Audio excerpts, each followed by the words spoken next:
Chapter 14. There wasn't much danger from slave catchers on the high mountain paths at night. But even without them, this wild place was terrifying and strange for Julilly and Liza. High-pitched animal cries that they had never heard before echoed in and out of the tall black mountain peaks. Their path sometimes became slim as the string bend in a cotton bale, as Liza exclaimed. The girls held on to one another, and once Julilly had to grab a swaying tree limb to keep from slipping down the mountainside. Liza fell against her, hanging to her waist. They climbed up again on their hands and knees. If that North Star wasn't up there steady, beckoning to us, Julilly shuddered, I couldn't go on. Before long, a strange, nervous wind began to blow. It skittered about, twirling up the stones along the path, then jumping into the trees and making ugly, swaying brushes of the giant pines. A cloud smashed across the moon and erased their path. It was dark now, as dark as the deep end of a cave. The air began to chill. Julilly and Liza stopped climbing and held onto the trunk of the nearest tree. The wind lashed around them like a slave owner's whip. Someplace nearby there was a long, cracking noise and then a thud. When the flashes of lightning came, Julilly and Liza could see a giant tree, torn from the earth with its raw, useless roots exposed to the storm. Thunder pounded in the sky, and then rain swept down like moving walls of water. Another flash of lightning. This time the girls saw a flat place close at hand, shielded by an overhanging rock. Get all the tree limbs you can find, Liza, and pile them under that rock, Julilly screamed above the wind. The pile grew high. They dragged heavy limbs that could not blow away. Now we'll dig a place under this rock, Julilly screamed again. They scraped and groveled. Their hands bled, but a small shelter did take shape, big enough for the two of them to squeeze inside. They shoved their bundles ahead of them. It's dry in here, Liza rubbed her hands over the ground. But their newly patched clothes dripped with water, and they chilled each time the wind blew through their makeshift hovel. There was nothing to do but take their clothes off, wring the water from them as best they could, and hang them over branches that were still dry. They covered themselves with pine needles and bunches of dried leaves and dug deeper with sticks into the dry earth. They lay down close to each other for warmth. Somehow they slept, and when they woke the wind had stopped blowing. Mountain birds chirped their early morning songs, and a faintly pink sun spread shyly across the sky. The girls peered through their shelter of branches. Fallen limbs and scattered leaves crisscrossed over the ground. Looks like somebody stirred the whole place up with a big wooden spoon. Julilly pushed her head clear of the branch above her.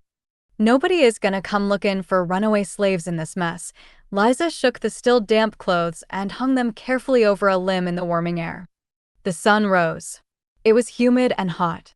The damp clothes steamed and then blew stiff and dry. Gratefully the girls dressed and ate a small amount of the food packed for them by the good women of Felsham. We'd best walk in the daylight, Julilly said. There's no paths left and no signs of people. Trying to step over all these sticks and stones when nighttime comes is more than my two legs can manage, Liza agreed. They decided to stay near the covering trees at all times and take cover at once if any stir of life was heard around them. They trudged along whatever trails they could find. Sometimes furry little animals jumped across their path, but the wild beasts that howled in the night seemed to take cover for the day. The girls climbed on and on, only stopping for drinks from the flooded mountain streams. Their guide was the needle of the compass, which never left Julilly's hand. The land was getting flatter and flatter, and the protecting mountain peaks were behind them. That night they rested uneasily in a cornfield near a road. In the very early morning, Julilly saw an old colored man hobbling along the road, pulling a cart behind him. She crawled quickly from their hideout and walked up to him. She had no fear of this ancient white-haired, black-faced man. "Can you tell me what town I'm comin' to next?" she asked. The old man jumped a little. Julilly startled him. It seemed as if he had trudged this road 1,000 times and never had a black girl bounded right in front of him before. He stopped his cart and looked at her carefully. "Lexington, Kentucky," he answered kindly. Then he whispered, "You a slave? You runnin' away?" Julilly didn't have to answer. The old man knew. He looked cautiously down the road behind him as though expecting someone. Then he pulled his cart to the side of the road and lowered the handles to the ground. He reached inside his loose jacket and drew out a half loaf of bread. "This is for you, child," he said softly. His wise old eyes lighted on her briefly, then focused far away with tired patience. "If I was a young man, I'd go long," he said. He peered again down the road. "Hide in those bushes, girl. When night comes, follow the railroad tracks to Covington. There's a free-colored man named Jeb Brown lives there. He'll get you across the Ohio River in his little boat. You've got to cross the Ohio to get to Canada." Julilly was startled when she heard Canada. How did the old man know? But she didn't question him. She held his hand instead and thanked him from her heart. The old man's back was more bent than Liza's, she noticed. His shabby clothes barely covered it. But he had strong arms and steady feet, and he had a pleased look on his face since giving Julilly the bread. He started toward his cart when a man on horseback swerved around the corner of the road and stopped beside him. Julilly ran quickly to the shelter of the cornfield. The man on horseback pulled in the reins of his horse and glared down at the old man. "What you mean, Joe?" he cried out, "restin' by the road so early in the morning. Get along there." He twirled a whip in the air. The old man leaned down and picked up the handles of his cart and plodded on down the road.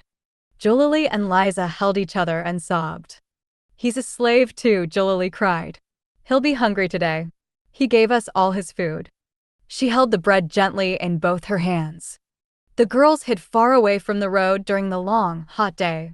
Twice a train passed nearby, clanging its bell and hissing its steam. The little compass always pointed north toward the sound. It wouldn't be hard to find the tracks when night came. They nibbled on the old man's bread and tried some ears of uncooked corn, but there was no water and the food was hard and dry. Late in the afternoon, some men came walking through the fields. Liza and Julilly lay flat on the ground. The men passed them by, walked toward the road, and disappeared. They gave me a good fright. Liza's hands shook as she lifted herself from the ground. "I'd say we is havin' more good luck than bad on this day," Julilly answered gratefully. Night came early, for clouds collected overhead and changed the sky into a slate-gray lid. The girls crept carefully toward the road and discovered that the silver tracks ran right along the side of it. Tonight it was good that the moon was covered, for there was nothing to hide behind on the open tracks. The girls walked on the ties facing the north wind. The tracks cut through fields and forests, and it seemed almost that they were silver ropes pulling them on and on and on to Canada. Once during the darkest part of night, a train roared and chugged and hissed behind them. They stumbled off the tracks into an empty barn as the earth started to shake. There was hardly time for the girls to see the train before it passed, screeching far ahead of them.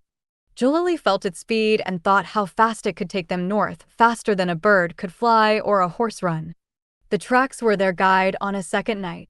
This time the North Star shone steadily above them, but Julilly and Liza were frightened and ill at ease. It was light as day. Anyone could see them striding along the uncovered tracks. They crept down into a grove of trees, feeling hungry and tired.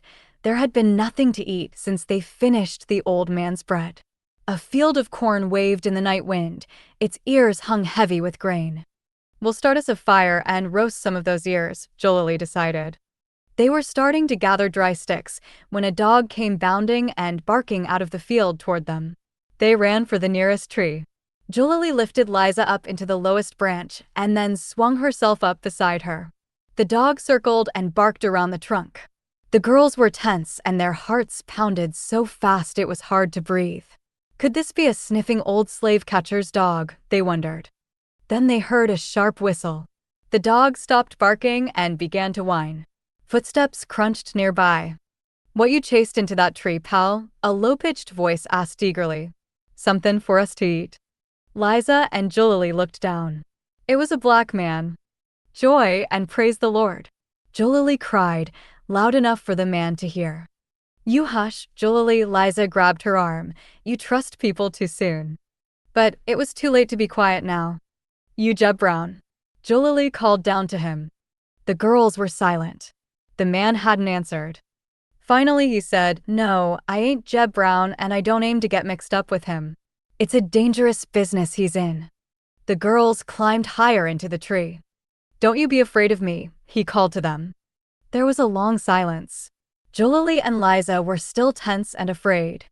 Now listen to me, the man said in a low voice. You come down out of that tree when my dog and me leave. You walk straight ahead through those trees to the north until you hear the running water of the Ohio River. Then you look along the river bank till you see a little house with one candle lighted in the window. That's all I got to say. The man whistled for his dog, and together they crunched into the bush and off into the crackling leaves of a cornfield until there was no sound from them. Julilly was the first to speak. That man's got no more courage than a mouse, she said. Let's climb down from here now and find the real Jeb Brown. They slid down the tree with Julilly keeping a firm grasp on Liza's arm. It was easy to walk north through the grove of trees and then down a row through a cornfield where the leaves twisted with the wind like hundreds of waving arms. At the end of the field, they heard the steady splash of moving water. The Ohio River, Liza, Julilly whispered. We've reached the Ohio River. They walked toward the sound, but stopped abruptly when they saw the flickering light of a single candle from the window of a small log cabin. That's the cabin of Jeb Brown, Julilly said and started toward it.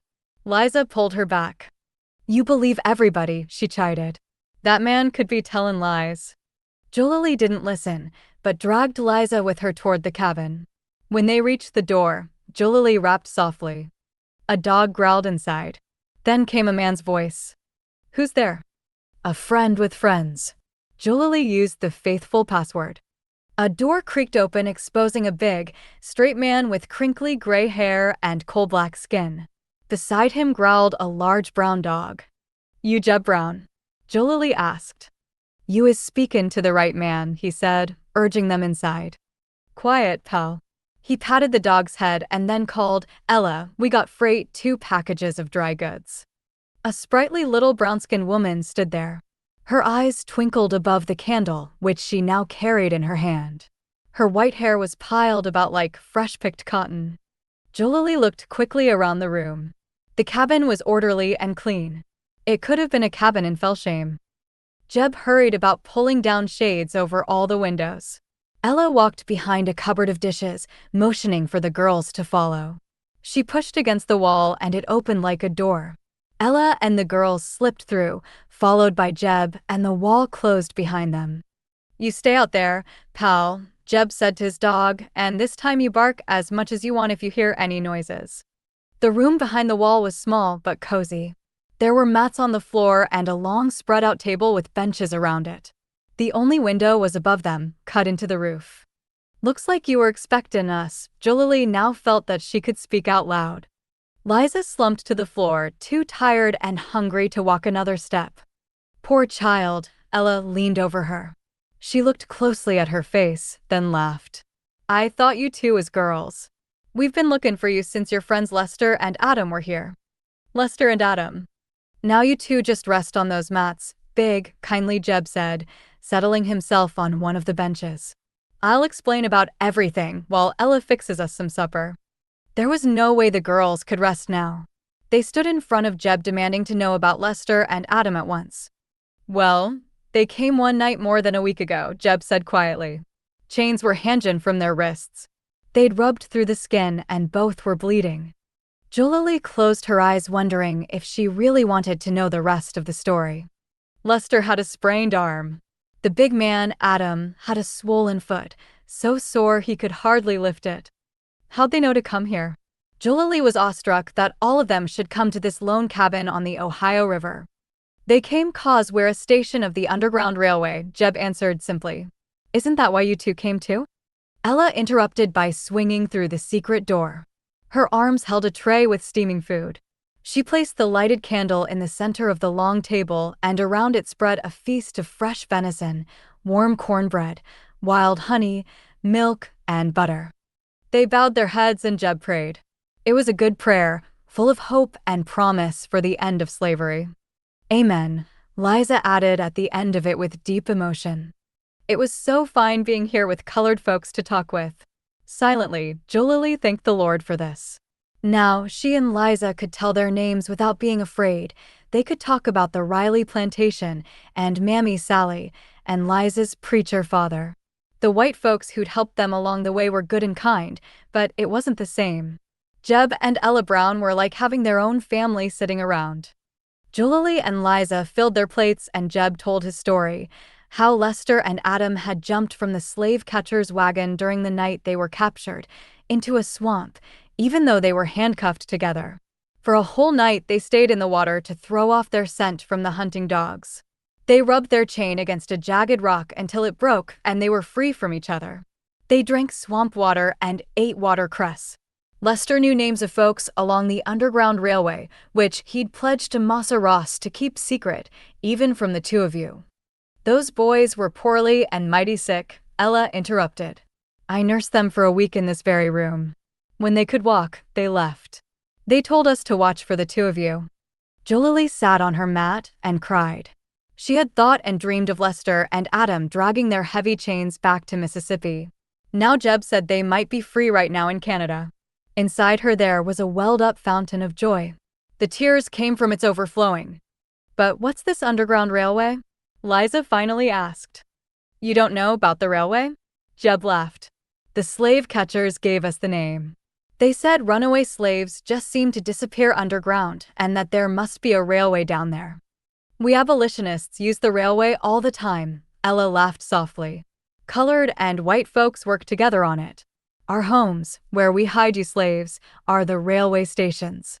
The roads you all follow are the tracks. You runaway slaves are the freight. The women are dry goods and the men are hardware. So that's why Jeb had announced them as packages of dry goods when they came to his cabin door. Julilly chuckled to herself. We aim to send you from here to the president of the Underground Railway, Levi Coffin, said Ella. He's a Quaker and he lives across the river in Cincinnati. Chapter 15. In the spare but sturdy cabin of Jeb and Ella Brown, beside the wide dark waters of the Ohio River, 4 people slept. But the dog, Pal, stirred restlessly. His black nose, pressed against the door, sniffed a people's scent which was growing stronger. He rose and paced nervously to the bed of his master where he tugged at Jeb's sleeve. Jeb woke instantly. He'd trained himself for this, and he'd trained Pal. Ella, he said softly, nudging his wife who slept beside him, there's trouble comin'. Ella rose at once. She made no sound, nor did she light her candle. The room was dark for the shades were still drawn, but she made her way quickly to the secret door and tiptoed to the mats where Julilly and Liza slept. Julilly, Liza. She shook them gently. The girls sat up, alarmed and dizzy with trying to remember where they were. Ella calmed them with a steady hand on both of theirs. Pal smells people comin', she whispered. It could be slave hunters. Julilly felt cold fear creeping over her, making her body stiff and almost immobile. Lord, help us again, she breathed. They ain't gonna catch us now when we've reached the Ohio River. Liza's whisper was fierce and determined. We'll hide or run or even swim across that river, Julilly. Liza's look was one of bitter hatred. Listen to me. Ella Brown's voice remained calm and steady. She walked to the center of the dark room and jerked at something swaying against the wall. A rope ladder fell down, leading up to the window in the roof. Roll up your mats and push them in the corner, she continued, giving her instructions in the same calm voice. Take everything that belongs to you and climb up this ladder. Pull it up after you. Then close the window and lay flat on the roof. Nobody's been caught up there yet. She left the room. The girls did exactly as they were told. Liza climbed up first because she needed Julilly behind to steady her. The roof was almost flat. They would have no trouble pressing against it, nor would they have any trouble hearing every sound inside the house. People were arriving on horseback and Pal began barking wildly. A voice boomed out of the darkness. Jeb Brown, you tie up that dog in there, or I'll blow his head off. This is Sheriff Starkey and a friend. We got a warrant and we aim to come in. The girls shivered. They clung together and moved farther away from the window. Pal stopped barking and began to whine. The front door squeaked open. You free nigger slave stealers in there, light some candles or a lantern. You want us to break our necks in this black hole. It was the booming voice of Sheriff Starkey. Eventually, the candles were lit. Liza and Julilly couldn't see. The voice boomed on. My friend here, he shouted, has come all the way from Vicksburg, Mississippi, huntin' for niggers who ran away from the Riley plantation. They're worth $500 apiece. That's a goodly amount, and to catch them alive. Sit down, Sheriff. The girls could hear Jeb's voice, low and unhurried. Do you want Ella to fix you something hot to drink? There was no answer. Just a shuffling and scraping noise as if furniture was being pushed and shoved around. If they're in here, we're gonna find them. The sheriff was still shouting. People say you got something to do with that underground railway, Jeb. You just drop those nigger slaves into the ground and nobody ever sees them again. There was still no answer from Jeb or Ella. Powell continued to whine softly. The scuffling noises continued. Julilly wondered if they might be pulling up the floorboards to find the underground train. What could she and Liza do against two strong men if they climbed onto the roof? Liza seemed to read her mind. If they climbs onto this roof, we'll jump, she said. We'll run to the river and hunt for Jeb's boat. Julilly agreed. At last it was quieter in the house below. The talk was low and the girls couldn't hear the words. Now and then there were hammer sounds, as if one of the slave catchers might be trying to pound through a door. Julilly hoped she wouldn't get dizzy or sick. She closed her eyes tightly, trying to shut out all the threats and poundings. At last the front door banged open, and the hard steps of two men could be heard clomping over the porch boards. We didn't catch you this time, Jeb, the sheriff called from the back of his horse, but we've got our eye on you. You hide any of those runaway niggers and we'll put you and Ella both in jail and fine you $1,000. There were no words from Jeb or Ella. The door closed and the clatter of horses' hoofs faded into the soft, black night. Julilly and Liza climbed slowly down the rope ladder and back into the dark secret room. Ella was already there. She drew the girls close to her. That sheriff, she murmured, is a mean man. He's gone now, but he'll be back. Liza and I got to leave now, Julilly said. She stood tall beside the other two. We can hide better in the fields. Liza started to speak, then suddenly fell lifeless to the floor. She lay twisted and limp like a wilted plant whose stem had lost all means of sustenance. Julilly bent down and shook her frantically. You can't just fade away from me now. Julilly became desperate. I need you, Liza. I can carry you. Frail, bent Liza lifted her head. Her fiery black eyes seemed separate from the fragile body around them. I'm comin', Julilly, she said fiercely. I'm just restin' and I need a drink of Ella's hot soup. Ella brought the warm broth immediately and held it to Liza's lips.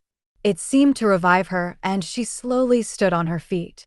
You need a good rest, child, Ella's voice filled with concern. But it won't do to keep you longer. That sheriff is comin' back again tonight.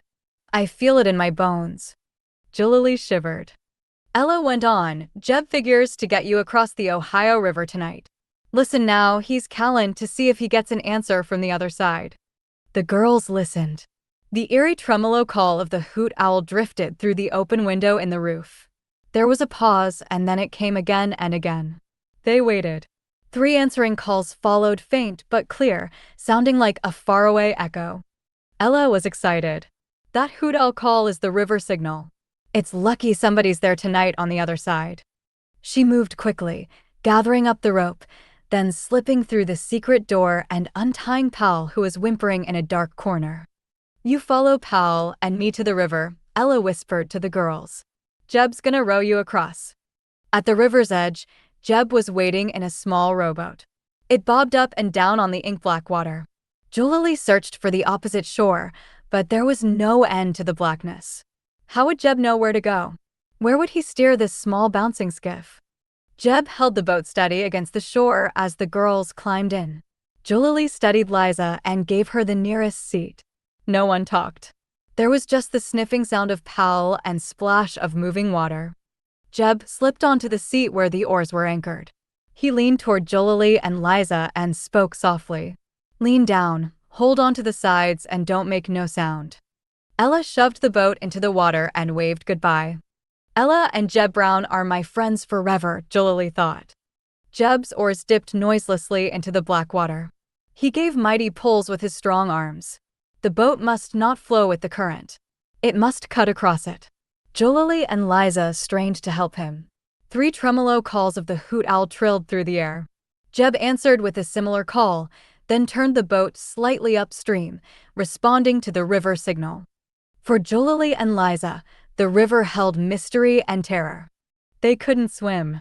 There had never been time or a place to learn. They had never floated over a river in a boat before. Julilly felt the lapping water hit her hand. Sprays of water spun across her face. Finally, the dim black outline of a shore appeared.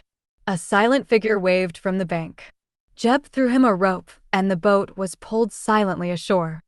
The man tugging at the rope was white. The girls noticed this at once. There was no greeting between the 2 men, just nods of recognition. But Jeb did grasp Julilly's hand and then Liza's. He didn't need to speak.